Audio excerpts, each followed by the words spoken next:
हाय, लगोरी creation पुन्हा आलं आहे आपल्या आराध्यासोबत सिम्फनी बँक्वेट अंधेरी ईस्टला. लगोरीने खूप नवीन नवीन कलेक्शन आणलं आहे गुढीपाडव्यासाठी.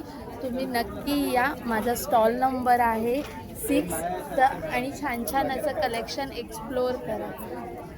इथे दे. हे असे छान असे इयर कफ आणले आहेत नथीचे आपण. त्याच्यानंतर हे असे छान असे नेकलेसेस आहेत. हे कॉम्बो सेट्स आहेत. हे तुम्ही गिफ्टिंग वगैरेसाठी. तर नक्की या लगोरी क्रिएशन स्टॉल नंबर 6 करणार आहे आराध्य इव्हेंटसाठी. तो माईक आता तिच्याकडे देते आणि तुम्ही तो आवाज ओळखायचा आहे. हॅलो गाईज, माझं नाव गौतमी शिंदे. मी गौतमी असं माझं हँडल आहे आणि